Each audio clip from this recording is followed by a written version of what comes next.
কাজিৰঙাত ব্যক্তিগত অতিথিশালাই সৃষ্টি কৰিছে কৰ্তব্যময় পৰিৱেশৰ। কাজিৰঙাৰ ৰাষ্ট্ৰীয় উদ্যানৰ দক্ষিণৰ কাৰ্বি আংলঙত থকা সংথৰ নামৰ ৰিজৰ্টখনৰ বাবে দূষিত হৈছে পৰিৱেশ।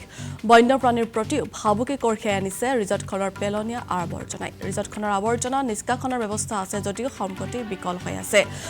ৰিজৰ্টখনৰ কৰ্তৃপক্ষক স্থানীয় ৰাইজে বাৰে বাৰে অভিযোগ দিয়াৰ পিছতো গুৰুত্ব নিদিয়াৰো অভিযোগ উত্থাপিত হৈছে। ৰাইজৰ অভিযোগ, পাহাৰ আৰু মূল্যৱান গছ কাটি নিৰ্মাণ কৰা হৈছিল সেই স্থানত এই অতিথিশালাখন। তদুপৰি অতিথিশালাখন থকা ঠাইখিনি আছিল হস্তিদণ্ডী।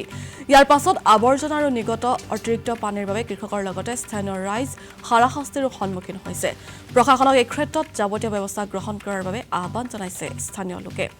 আৰু কাজিৰঙাৰ এই ব্যক্তিগত ৰিজৰ্টখনে এক কৰ্তব্যময় পৰিৱেশৰ সৃষ্টি কৰিছে সেই স্থানত, যাৰ বাবে সেই অঞ্চলৰ বাসিন্দাৰ বাবে ভাবুকি কঢ়িয়াই আনিছে। লগতে বন্যপ্ৰাণীৰ স্বাস্থ্যৰ প্ৰতিও ভাবুকি কঢ়িয়াই আনিছে ৰিজৰ্টখনৰ এই পৰিৱেশে। কাজিৰঙা ৰাষ্ট্ৰীয় উদ্যানৰ দক্ষিণৰ কাৰ্বি আংলঙত থকা সংথৰ নামৰ এই ৰিজৰ্টখনৰ বাবে এতিয়া দূষিত হৈছে তাৰ স্থানীয় পৰিৱেশ আৰু বন্যপ্ৰাণীৰ প্ৰতিও কঢ়িয়াই আনিছে ভাবুকি। ৰিজৰ্টখনৰ পেলনীয়া আৱৰ্জনাই এই অৱস্থাৰ সৃষ্টি কৰিছে সেই স্থানত। ৰিজৰ্টখনৰ আৱৰ্জনা নিষ্কাশনৰ ব্যৱস্থা আছে যদিও সম্প্ৰতি বিকল হৈ আছে সেই যন্ত্ৰ। ৰিজৰ্টখনৰ কৰ্তৃপক্ষক স্থানীয় ৰাইজে বাৰম্বাৰ অভিযোগ দিয়াৰ পাছতো কিন্তু গুৰুত্ব নিদিয়াৰ অভিযোগ উত্থাপিত কৰিছে স্থানীয় লোকে।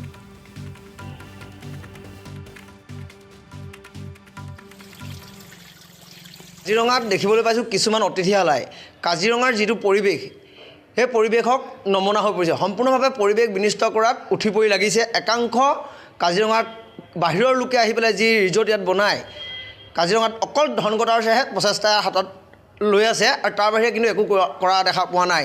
উদাহৰণস্বৰূপে চাওক, সন্থৰ নামৰ এখন যিখন কাজিৰঙাত বাহিৰৰ লোকৰ মানুহে আহি পেলাই কাজিৰঙাত এখন ৰিজৰ্ট বনাইছে, অতিথিশালা বনাইছে, যিখনৰ দ্বাৰা কাজিৰঙাৰ সম্পূৰ্ণভাৱে পৰিৱেশ বিনষ্ট কৰাত তেখেতসকলে উঠি পৰি লাগিছে।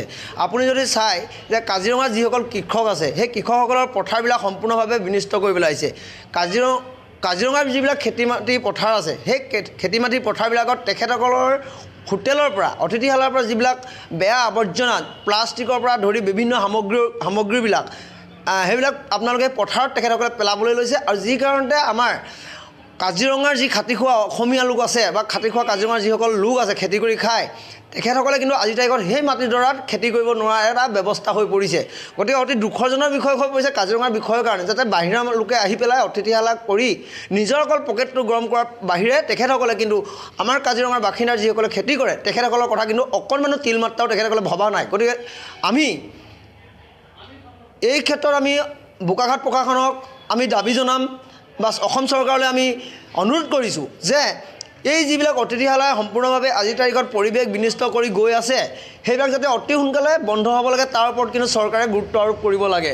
অন্যথা কিন্তু কাজিৰঙাত যিবিলাক আপোনাৰ খেতি মাটি, সেই খেতি মাটিবিলাক কিন্তু সম্পূৰ্ণভাৱে নাইকিয়া হৈ যাব।